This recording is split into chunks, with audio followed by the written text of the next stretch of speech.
Le temps est venu de remplacer le vieux monde médiatique subventionné, épuisé, recuit. Procédons ensemble à ce grand remplacement. Nous sommes à un tournant.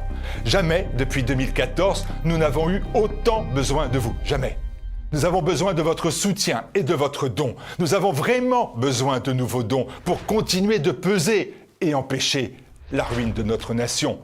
Je vous demande de répondre dès maintenant à notre appel pour faire de TV Liberté une arme, le fer de lance du renouveau, de la renaissance, du redressement. TVL, une arme, le fer de lance de vos idées. Alors un seul mot d'ordre, mobilisation générale. 2022 est l'année de tous les dangers. Ils ne nous épargneront pas. En cette année décisive, TV Liberté est votre arme, le fer de lance de vos idées.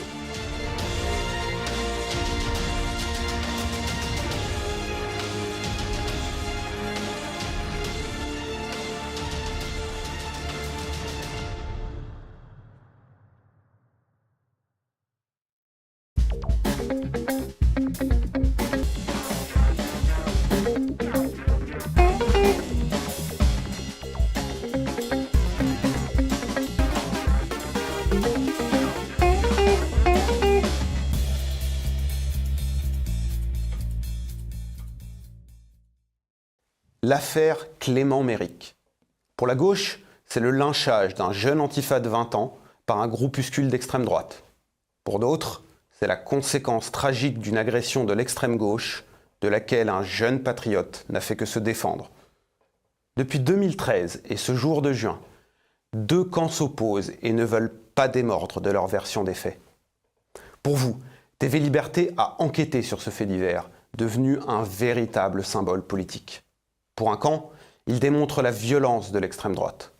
Pour l'autre, la preuve d'une justice de classe et d'un traitement médiatique à deux vitesses dans la France du XXIe siècle. Paris, quartier de la chaussée d'Antin. Lors d'une vente aux enchères, deux groupes se provoquent. D'un côté, un groupuscule dit antifasciste. De l'autre, des sympathisants dits de l'extrême droite. À la sortie du magasin, les deux bandes s'affrontent. Tout à coup, un coup part, un homme tombe au sol. Les groupes se séparent. Un jeune garçon est resté au sol, sur le trottoir. Il ne bouge plus. Il s'appelle Clément Méric. Sa vie s'arrêtera ici, là où commence une affaire particulièrement polémique, où se mêlent récupération hasardeuse, lutte d'intérêts partisane et manipulation politique et médiatique.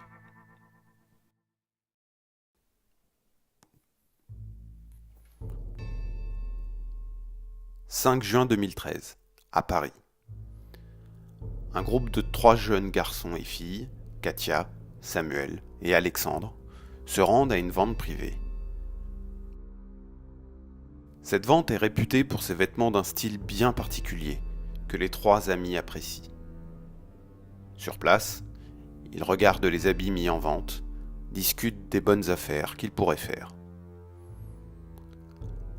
Tout à coup, ils sont interpellés par un jeune homme, un certain Steve Domas. C'est un militant antifa, bien connu des mouvements de manifestations violentes qui émaillent régulièrement la capitale. Il a identifié les 3 amis comme étant des personnes d'extrême droite. La raison ? Katia fréquente régulièrement le local, le bar de Serge Ayoub, militant connu pour ses positions nationalistes. Les deux groupes échangent plusieurs mots. Finalement, les vigiles, constatant que la température monte, demandent aux antifas de partir. Mais ces derniers annoncent aux militants patriotes qu'ils les attendront en bas, à la sortie de l'immeuble, pour en découdre. Chose promise, chose due. Les militants d'extrême gauche se postent quelques mètres après la sortie de la vente privée, pour guetter la sortie des 3 amis. Ils appellent du renfort. Un ami à eux, un certain Clément Méric, les rejoint. Clément Méric, un jeune fils de bourgeois de province, neveu d'un journaliste de Libération, qui fait ses études à Sciences Po Paris. Un garçon intellectuellement brillant, mais physiquement fragile. Il sort d'une leucémie et conserve de sa maladie une corpulence chétive.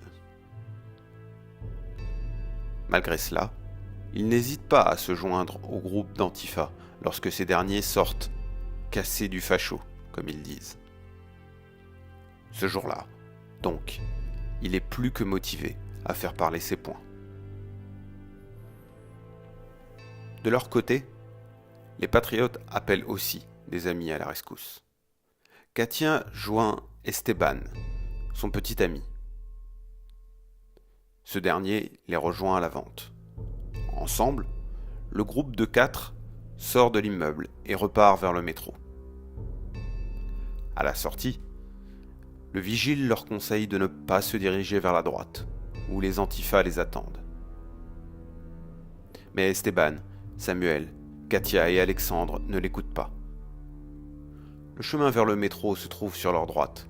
Ils ne voient pas pourquoi ils feraient un détour. Ils ne sont pas venus à la vente privée pour se battre, et sont dans leur bon droit, en circulant comme bon leur semble. Le groupe fait quelques mètres. Les 4 amis sont alors encerclés par 5 antifas. Clément Méric vient se glisser derrière Esteban, le menaçant. Esteban se retourne alors et, anticipant un éventuel coup, frappe Clément Méric au visage. Ce dernier s'effondre. Les autres antifas reculent. Esteban et ses amis quittent les lieux. Le groupe de 4 se retrouve au bar Le Local, tenu par Serge Ayoub. Ils y relatent leur aventure. Pour eux, c'est une énième tentative d'agression de la part des milices antifa, de laquelle ils se sont extirpés sans trop de dommages. Le seul échange de coups a concerné Esteban, qui s'est retourné pour frapper Méric, qui surgissait dans son dos, et Samuel, qui a eu maille à partir avec un autre antifa. C'est tout.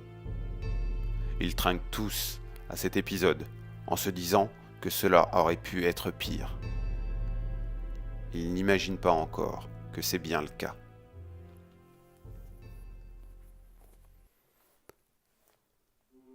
Clément Méric est admis à l'hôpital de la Salpêtrière le soir même. Il sera déclaré mort le lendemain. Aussitôt, les médias font leur une sur cet événement. Leur thèse est unanime.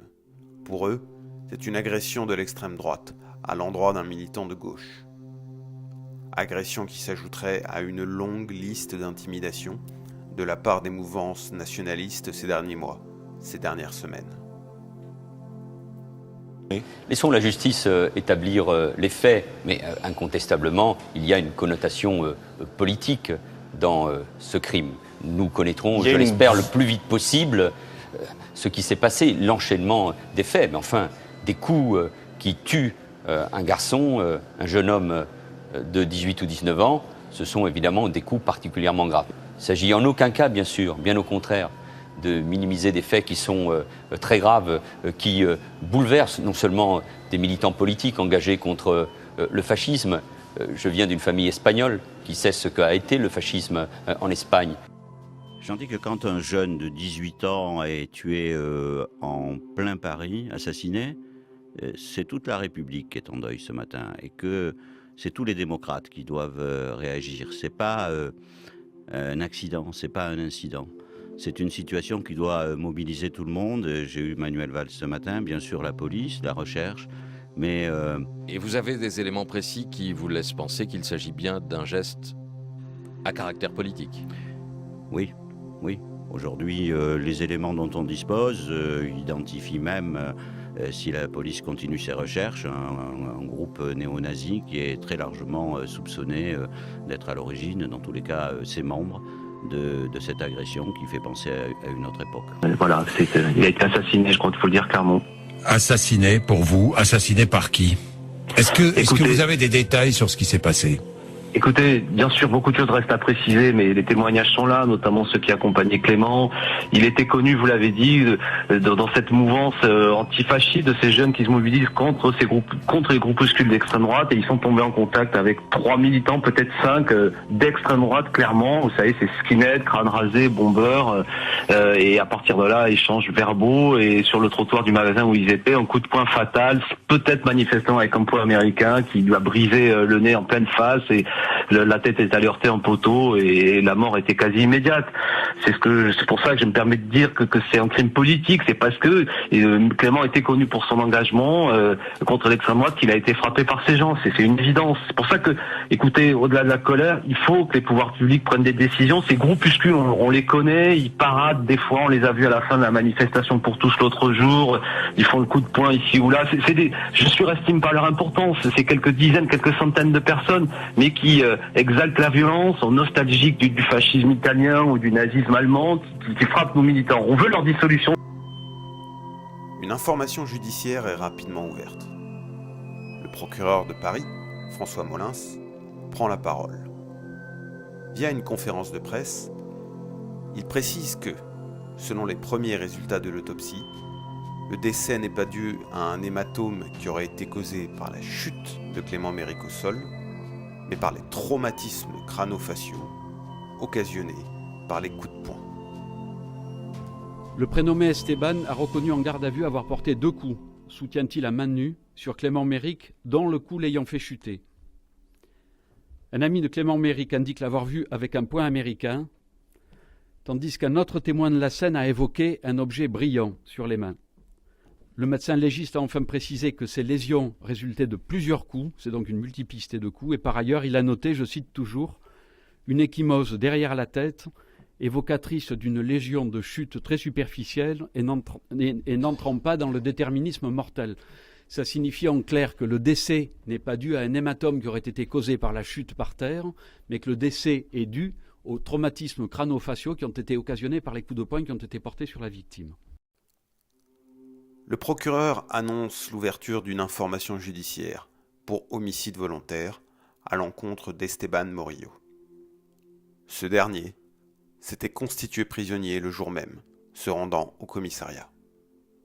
Les médias vont très largement relayer cette ouverture d'une information judiciaire pour homicide volontaire. Peu de temps après la déclaration du procureur, le juge d'instruction requalifie les faits et décide de mettre Esteban Morillo en examen pour violence volontaire ayant entraîné la mort sans intention de la donner. Mais cette requalification ne sera pas relayée par les médias. Ils resteront sur la thèse de l'homicide volontaire. Esteban est placé en détention provisoire, de même que Samuel, dont on reconnaît qu'il s'est également battu, même s'il n'a porté aucun coup à Méric. Grâce aux informations recueillies par la préfecture de police, 4 personnes sont interpellées. Parmi elles se trouve Esteban, qui reconnaît en garde à vue avoir porté 2 coups au visage de Clément Méric, dont celui qui aurait entraîné sa chute. Le même jour, 3 autres personnes se rendent d'elles-mêmes à la police. Une 8e personne sera interpellée le lendemain. Finalement, 3 d'entre elles seront relâchées.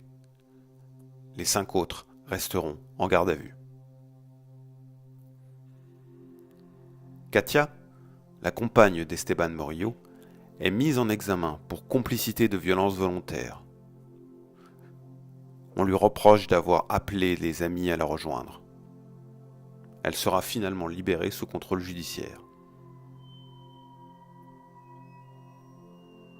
Quant aux autres personnes, elles seront libérées sous contrôle judiciaire, à l'exception de Samuel et d'Esteban, qui restent, tous deux, incarcérés. Le juge d'instruction Isabelle Riche-Flamand ordonne le renvoi de 4 skinheads aux assises. Esteban et Samuel sont parmi eux. Ils sont accusés de violence volontaire ayant entraîné la mort de Clément Méric sans intention de la donner, avec les circonstances aggravantes d'action en réunion et usage ou menace d'armes. Mais quelle arme? Selon plusieurs témoins, Esteban aurait fait usage d'un poing américain. Mais les différentes autopsies qui vont avoir lieu sur le corps de Clément Méric ne révéleront pas cet élément. À la 6e d'entre elles seulement, on constatera que cet usage ne peut être formellement écarté. C'est tout. Esteban, lui, continue de contester l'usage d'un poing américain. Mais son appel sera rejeté par la chambre d'instruction. Le mouvement des jeunesses nationalistes révolutionnaires, ou JNR, est largement accusé d'être à l'origine de la mort de Clément Méric. Cette association, présidée par Serge Ayoub, est en fait un service d'ordre mis en place pour les manifestations. Les médias estiment qu'Esteban, Samuel et Alexandre en font partie.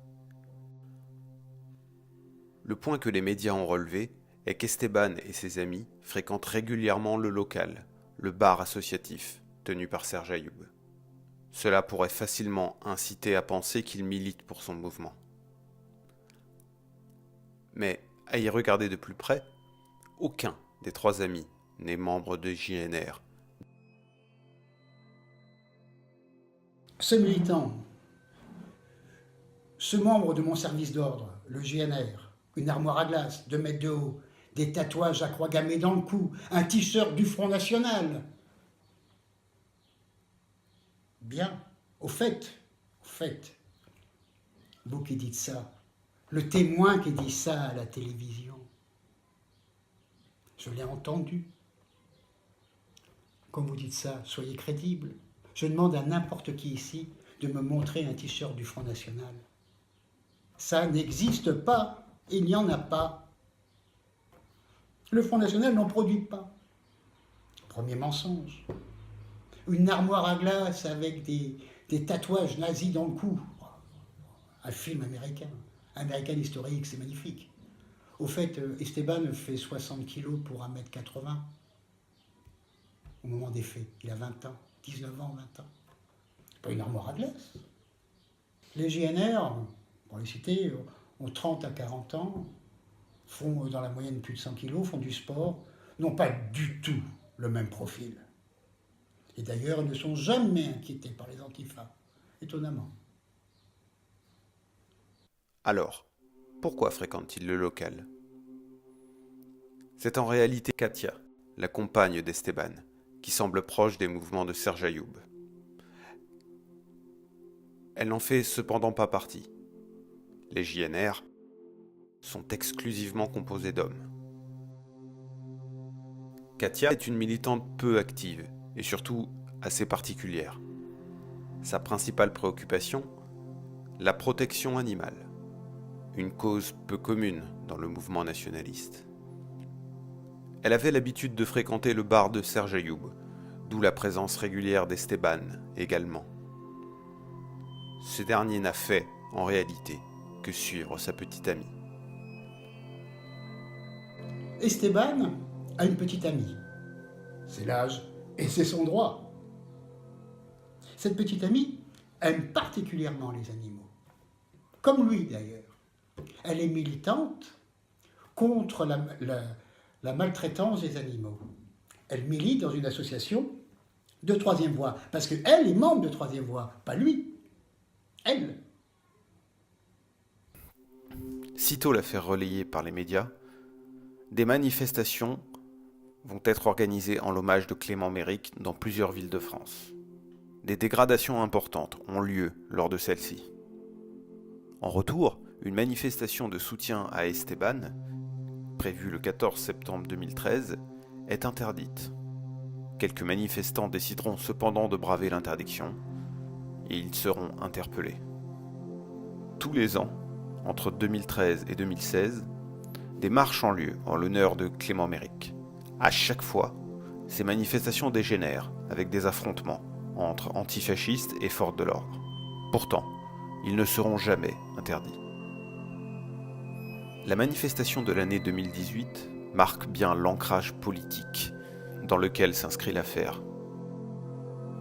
900 personnes qui marchent en mémoire de Clément Méric se joignent aux manifestants contre le projet de loi immigration maîtrisée, droit d'asile effectif et intégration réussie. Guidée par Assa Traoré, la militante antiraciste, racialiste et sœur d'Adama Traoré, jeune de 24 ans, prétendument tuée par la police.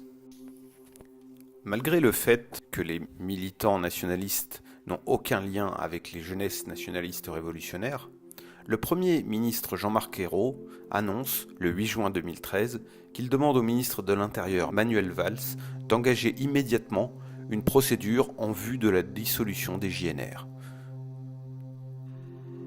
Le Premier ministre vient d'annoncer que nous mettons en œuvre, sur la base des éléments que je lui ai transmis hier soir, la dissolution d'un groupe particulier lié au drame de mardi dernier, les JNR, lié à aussi ce mouvement, la troisième voie. Donc nous avons lancé cette procédure. Ce que le procureur a dit ce matin concernant le parcours des individus atteste de la nécessité de cette procédure. Et il m'a demandé, je l'avais déjà annoncé, d'étudier aussi toutes les autres possibilités. Il explique se baser sur des éléments antérieurs et plus larges que la rixe au cours de laquelle Clément Méric a trouvé la mort. Mais ces éléments ne seront jamais communiqués. L'argument paraît d'autant plus fallacieux que, dans les années passées, ce sont bien des militants de droite qui ont trouvé la mort sous les coups des militants de gauche et non l'inverse. Mais Jean-Marc Ayrault continue dans la surenchère. Le 11 juin 2013, il annonce qu'une procédure similaire va être engagée pour le groupe Troisième Voie. Là encore, Esteban et Samuel n'en font pas partie. Mais ils s'appuient sur le fait qu'ils en seraient proches. J'ai demandé au ministre de l'Intérieur, comme également à la garde des Sceaux, de regarder ce que nous pouvions faire. Sur la base de l'article L212-1 du Code de la sécurité intérieure, issu de la loi du 10 janvier 1936, pour regarder les conditions de dissolution des groupuscules d'extrême droite qui provoquent la haine raciale que je viens d'évoquer. Sur la base de ces éléments, les éléments qu'il m'a transmis, mesdames, messieurs les députés de la droite, vous pourriez faire preuve d'un petit peu de dignité. Il y a un jeune homme qui est mort. Des arrestations ont eu lieu. Des mises à examen ont eu lieu. La justice se prononcera. Nous savons simplement que parmi les auteurs présumés, ils appartiennent à des groupes d'extrême droite, à des services d'ordre d'extrême droite. Et c'est d'eux qu'il s'agit. Nous ferons preuve de la plus grande des intransigeances. Mais encore une fois, dans le respect de la loi. Et c'est qu'à l'issue de cette procédure contradictoire qui prendra quelques jours que si la conclusion s'avère à conduire à la dissolution, que le président de la République, en Conseil des ministres, prendra un décret de dissolution. Le 25 juin, Serge Ayoub annonce l'autodissolution des mouvements Troisième Voie et JNR, expliquant avoir pris cette décision pour l'honneur avant d'être dissous par d'autres. Le Conseil des ministres du 10 juillet 2013 prononce la dissolution de Troisième Voie et des JNR, ainsi que de l'association gestionnaire du local, le bar où se rassemblaient certains militants. Le motif, ces trois organisations étroitement imbriquées présenteraient ensemble le caractère de milices privées et elles propageraient en outre une idéologie incitant à la haine et à la discrimination envers les personnes à raison de leur non-appartenance à la nation française et de leur qualité d'immigrés. Serge Ayoub annonce le même jour qu'il compte engager un recours pour excès de pouvoir contre ce décret de dissolution devant le Conseil d'État, car, selon lui, aucun des écrits de Troisième Voie n'incite à la haine raciale et les jeunesses nationalistes révolutionnaires ne sont pas une milice privée, mais un service d'ordre. La dissolution des JNR et de Troisième Voie sera toutefois validée par le Conseil d'État le 30 juillet 2014, soit un peu plus d'1 an plus tard. Le 25 juin 2013, RTL annonce l'existence d'une vidéo qui aurait été enregistrée par une caméra de surveillance de la RATP. Ces images permettraient de se faire une idée précise de la scène, selon la radio. Il s'agit du seul enregistrement existant de la Rix. La radio affirme que l'enregistrement montre Méric se jetant sur Esteban alors que celui-ci lui tourne le dos. Sur la base des révélations de RTL, le journal de 20h de France 2 mettra en image une reconstitution de la Rix. À gauche, Esteban Morillo lui tourne le dos. L'affrontement entre les deux groupes a peut-être déjà commencé. Clément Méric se précipite alors vers le skinhead, semble-t-il, pour lui donner un coup. Esteban Morillo se retourne. D'après ses propres dires, il frappe l'étudiant à 2 reprises au visage. Clément Méric s'effondre. Au sol, il ne reçoit aucun coup. Le skinhead s'enfuit avec ses amis. Selon l'hebdomadaire Le Point, cette révélation serait accablante pour le militant d'extrême gauche et constituerait un rebondissement de nature à conforter les arguments des militants dits d'extrême droite. Le magazine Spécial Investigation de la chaîne Canal+, diffuse un documentaire. Son sujet, les violences de l'extrême droite. Le film divulgue la vidéo objet de controverse. Sur celle-ci, seuls les pieds des protagonistes sont visibles. Mais on voit distinctement que le groupe d'Antifa attend les nationalistes. Et qu'une fois ces derniers arrivés à sa hauteur, les militants d'extrême gauche encerclent Esteban et ses amis. Des images qui confirment la version du vigile de la vente privée, seul à avoir assisté à toute la scène de l'intérieur du bâtiment à la rixe devant l'église. Il affirmera devant les policiers, puis devant le tribunal, que les Antifas ont provoqué, attendu, puis attaqué les patriotes.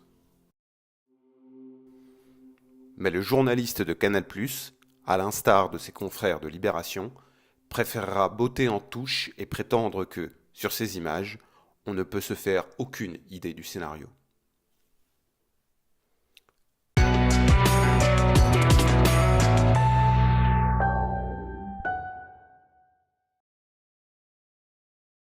Le procès de Samuel, Esteban et Alexandre se tient en 2018. La presse couvre largement cet événement, prenant massivement fait et cause pour les partis civils et les antifas. Pour la plupart des journaux, ce sont les militants d'extrême droite les agresseurs. Et durant tout le procès, un élément va se trouver au cœur des débats. L'utilisation ou non d'une arme par Esteban lorsqu'il a porté son coup à Clément Méric. Ce sont 3 jeunes hommes qui se retrouvent sur le banc des accusés, le jour du procès. Esteban, Samuel et Alexandre. Le scénario de la Rix, et celui des minutes qui la précèdent, est tout d'abord objet des débats. Le jour donné, Esteban, Samuel, Alexandre et d'autres, d'ailleurs eux 3 au début je pense, se retrouvent avec la compagne d'Alexandre, se retrouvent à cette vente privée. Il est en train de marcher entre les rayons et se fait prendre à partie par les antifas qui le traitent de sale fasciste. De quel droit? Les auditions se succèdent à la barre. Un des témoins essentiels, le vigile de la vente privée, va livrer une version qui ne colle pas vraiment avec la version qu'ont donnée les médias. Ce responsable de la sécurité, un maghrébin, intervient, il demande ce qui se passe, il essaie de séparer les deux groupes, et Clément Méric, personne d'autre, dire « ces gens-là, ils n'ont pas le droit d'exister, c'est des fascistes ». L'agent de sécurité fait très bien son travail. Il les sépare et demande aux perturbateurs, de s'en aller. Étonnamment, qui doit partir? Les antifas. C'est un indice important. Il le répétera à la police. Il le répétera même aux journalistes. Un autre vigile confirmera que ce sont bien les antifas qui ont provoqué puis attendu les patriotes. Ces derniers, qui n'étaient là que pour acheter des vêtements, étaient visiblement inquiets et souhaitaient éviter l'affrontement avec les militants d'extrême gauche. Donc, les antifas attendent en bas. Esteban attend, sous les conseils de l'agent de sécurité, qui dit « Attendez qu'il s'en aille ». Alors Esteban, Alexandre et Samuel attendent. Est-ce l'attitude d'un agresseur potentiel? Non, c'est l'attitude de quelqu'un de responsable qui ne veut pas de problème. Le vigile, un des vigiles algériens, qui est un de nos principaux témoins de la défense, dira c'est à cause de toi, l'autre antifa qui l'appelle le boxeur parce qu'il avait des gants de boxe dans son sac, c'est à cause de toi que ton copain Clément Méric est mort. Et donc, voilà, chef de meute, Clément Méric dira une phrase qui a été répétée par le vigile à l'audience, ces gens ne méritent pas de vivre, en parlant du groupe d'Esteban Morillo. Ces gens ne méritent pas de vivre, ou variante, ces gens ne devraient pas être vivants. On voit où est la violence.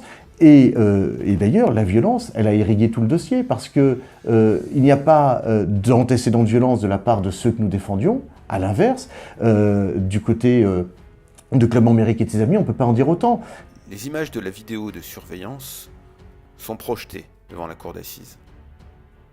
Elle estimera que ces images permettent de retenir que Samuel, Esteban et Alexandre se sont dirigés vers le groupe de Clément Méric, en se portant au devant d'eux, sans que les images démontrent le déplacement du groupe de Méric vers le groupe adverse. Il attend 20 minutes.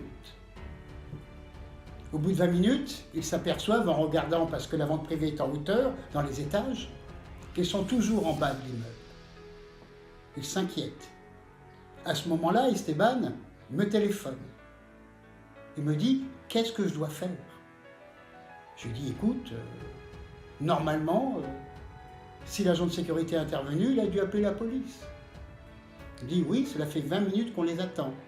Si elle veut venir, elle est en 3 minutes. Elle ne prend pas l'affaire au sérieux, elle s'en fout, elle ne viendra jamais. Par contre, je lui dis « Fais attention, parce que si tu attends longtemps, les antifas, on les connaît, ils vont venir en meute. » Parce que 5, c'est pas assez pour eux, contre 3 jeunes de 20 ans.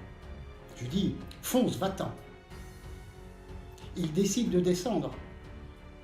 L'agent de sécurité, qui fait très bien son travail, et il l'a répété, est descendu avant pour faire partir les antifas du hall d'immeuble et leur dit de partir. À ce moment-là, il propose à Esteban, Alexandre, Samuel et sa compagne de s'en aller. Il dit, faites attention, elles vous attendent à la station de métro. En tout cas, elles s'y sont dirigées. Allez de l'autre côté. Esteban, à 20 ans, c'est un jeune de 20 ans, il se dit, il en a le droit. Après tout, je vais où je veux, comme je veux. J'ai une liberté fondamentale d'aller et venir. Elle est défendue par la Constitution. J'ai le droit donc d'aller prendre le métro sans me soucier de ces petites racailles, de ces nervis. Il y est allé, il a été pris à partie par ces gens qui les attendaient, et la caméra de surveillance l'a vu, qui les attendait depuis 20 à 30 minutes. Qu'est-ce que c'est qu'une bande de jeunes qui attend 40 minutes une autre bande? Des gens, des victimes? Ou des gens qui attendent de faire un guet-apens? L'une des questions cruciales reste l'utilisation ou non d'un point américain. Si tel est le cas, les violences dont sont accusés Esteban, Samuel et Alexandre s'identifient à des violences aggravées, et la peine requise peut être supérieure. L'élément à la base de cette interrogation se trouve dans un échange de SMS entre Samuel et l'un de ses amis, peu de temps après la bagarre. Il y affirme avoir utilisé un point américain. Mais cela va à l'encontre des déclarations de la plupart des témoins, y compris des antifas eux-mêmes. Quant aux experts, aucun n'émet cette hypothèse. Pire, la plupart la réfutent catégoriquement. Il n'y a jamais eu de point américain, et à telle enseigne que tous les éléments objectifs le disent. D'où vient l'histoire du point américain? Eh bien, c'est un seul des antifas qui va parler du point américain. Les deux autres, très honnêtement, diront « moi, j'ai pas vu du point américain » ou « moi, j'ai été frappé à main nue par Esteban ». Il y en a un qui dira « j'ai été frappé à main nue ». Et l'expert dira « bah oui, il a une blessure à la lèvre, c'est incompatible avec un point américain », en sachant que la bagarre dure 7 secondes.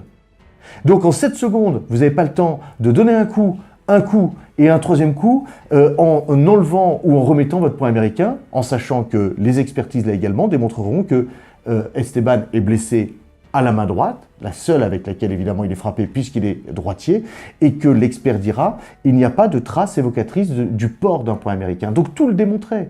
L'autre des antifas qui prétendait qu'Esteban l'avait frappé, eh bien il a 2 blessures au bras, une petite coupure qui due à 2 coups de poing ou peut-être des bagues de Samuel, et l'expert dira c'est incompatible avec le point américain.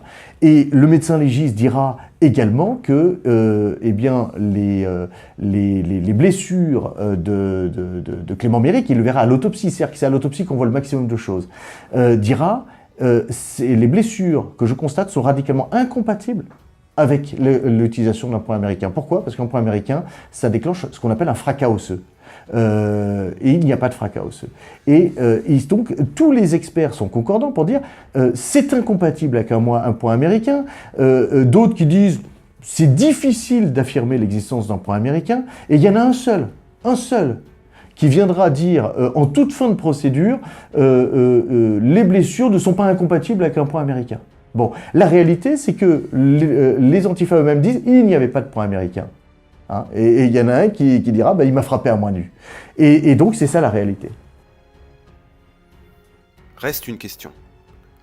Pourquoi Samuel a-t-il parlé à son ami d'un point américain? Lors de l'audience, l'intéressé expliquera que c'était pour se vanter auprès de lui, mais qu'il avait menti. Malgré ces éléments, le tribunal va retenir l'utilisation d'un point américain, et donc la requalification des faits en violence avec arme. Au terme du procès, Esteban et Samuel sont condamnés à respectivement 11 et 7 ans de prison ferme. Alexandre, qui n'a pas pris part à la rixe, est acquitté.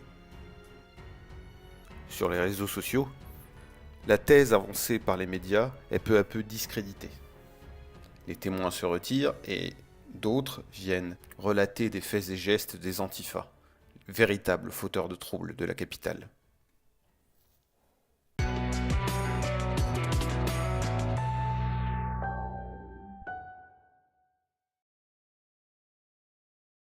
Les médias semblent à bout de souffle. Plus rien ne vient conforter leur thèse d'une agression de l'extrême droite. Les journalistes se font à l'idée qu'il s'agit plutôt d'une provocation d'un groupe de nervis d'ultra-gauche, débouchant sur une altercation qui a mal tourné.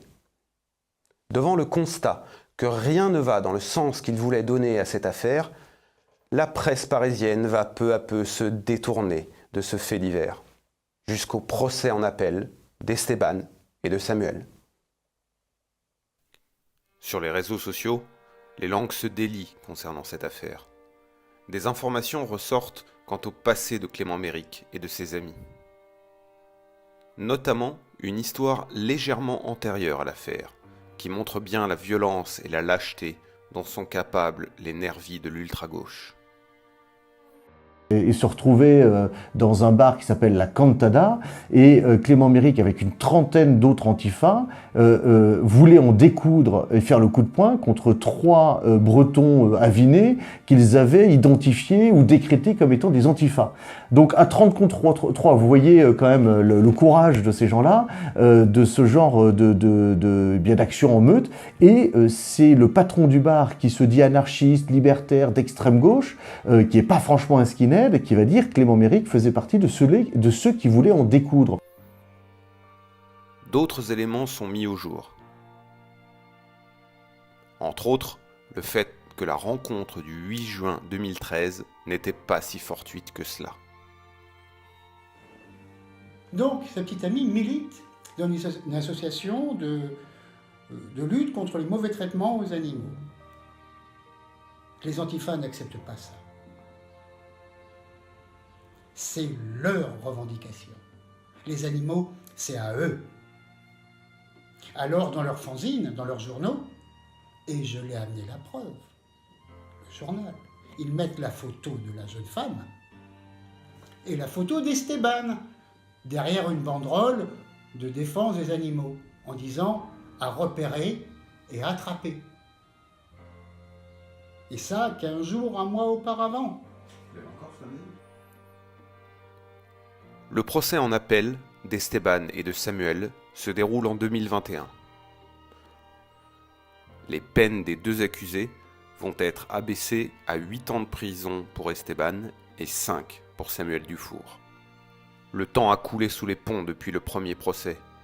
Et surtout, la pression médiatique et politique s'est atténuée. En effet, la population française a depuis pu se rendre compte de la réalité de la scène, bien loin de celle décrite par les médias dominants. Surtout, elle a pu constater la violence des mouvements d'extrême gauche. Clément Méric, on a des vidéos qui ont été exploitées, des photos qui ont été exploitées lors des manifs pour tous contre le mariage homosexuel en 2013. On le voit avec sa bonne tête, parce qu'il avait une bonne tête de gamin de 18 ans, eh bien, aller au contact des manifestants de la manif pour tous, avec un autre des antifas qui s'est constitué partie civile, et on les voit aller au contact. Et Clément Méric se réfugie quand il voit qu'il est pris, eh bien, il se réfugie derrière les rangs de la manif pour tous, en enlevant son bandana qui lui cachait le visage, en profitant de sa bonne tête pour passer inaperçu. Et ensuite, on le voit revenir du côté de la contre-manifestation. Il met son bandana et on le voit jouer avec la chevalière qu'il a, pas une chevalière de prolétaire, qu'il met à l'index et dont il tourne le chaton en fonction du moment et de la situation de danger. Donc on voit bien que cette chevalière, elle n'est pas destinée à faire beau, elle est destinée éventuellement à pouvoir donner un coup le cas échéant. Et on voit bien d'où vient la violence et de quel côté la violence. Et Clément Méric sera retrouvé le jour en question, le 8 juin 2013, quand il est mort, eh bien on retrouvera sur lui un protège-dents. Il n'allait pas à la boxe, il avait un protège-dents. Donc tout ça est extrêmement, évidemment, plus que curieux. Les Français ne sont pas dupes, dans leur grande majorité, sur les tenants et aboutissants de cette histoire. Mais ce qui questionne certains d'entre eux, c'est un apparent deux poids deux mesures qui s'applique, selon qu'il s'agisse de militants encartés à l'extrême gauche ou à l'extrême droite. L'année d'avant, la même vente privée avait lieu au même endroit. Et déjà, une jeune femme dite d'extrême droite, dite fasciste, pour ces gens-là, pour les antifas, s'était pris un coup de raquette dans la figure. Quelques mois auparavant, les mêmes antifas, luttant toujours contre le fascisme, avaient agressé et laissé pour mort un militant de l'Action française qui vendait son journal, comme il en a le droit dans la rue, comme c'est historiquement la tradition dans l'Action française. Heureusement pour ce militant de l'Action française, il s'est réveillé. La veille des faits, un militant du groupe Union Défense, un syndicat étudiant, le GUD, s'était fait agresser et courser et s'était réfugié dans une boutique à côté. Voilà le contexte. En février 2010, un supporter du PSG, Yann Laurence, est lynché devant un bar de la capitale par des antifas. Il ne s'est jamais relevé des coups mortels reçus ce soir-là. Lors de cet acharnement à 10 contre un seul homme, de nombreux antifas ont porté des coups à Yann. Pourtant, un seul d'entre eux sera condamné. Sa peine, 3 ans de prison, soit bien moins qu'Esteban et Samuel. Ceci alors que Yann Laurence n'avait ni insulté, ni provoqué personne, contrairement à ce qui s'est produit lors de l'affaire Méric.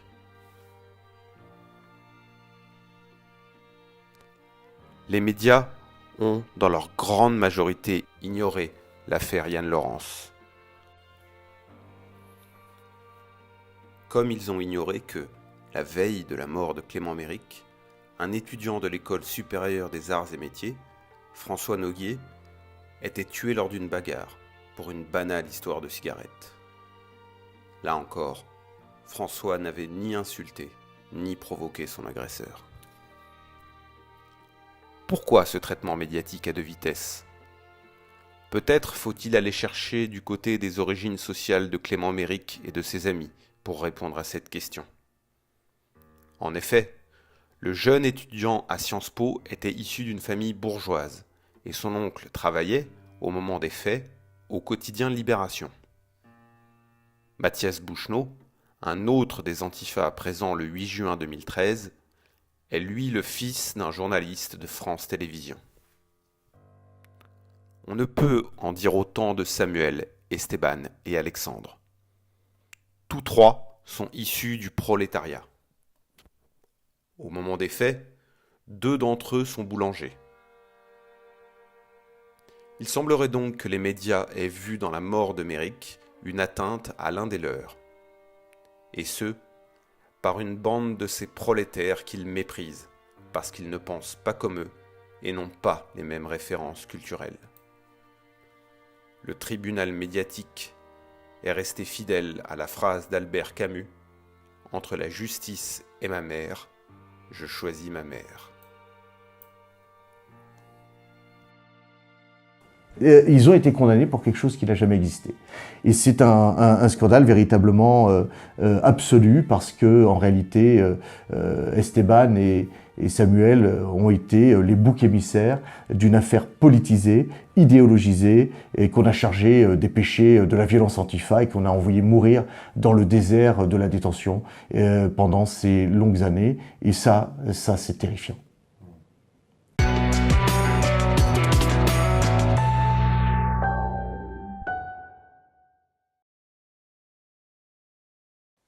Clément Méric reste un symbole de l'extrême gauche. Pour nombre de militants, plus attachés à leurs idéaux qu'à la vérité historique, Méric demeure le héros abattu par les milices de la haine. Mais les faits sont là pour nous faire comprendre qu'il n'en est rien, que la réalité est comme souvent bien plus complexe. En attendant, le mal a été fait. La propagande médiatique a jeté le discrédit sur toute une frange de la population, a jeté en pâture 2 jeunes garçons qui ne sont au départ de l'affaire que des victimes et a eu comme conséquence la dissolution de mouvements qui n'avaient rien à voir dans cette histoire. Comme bien souvent, la politique a usé à son profit de faits détournés et elle a fait de ses exactions des chevaux de bataille pour son combat idéologique.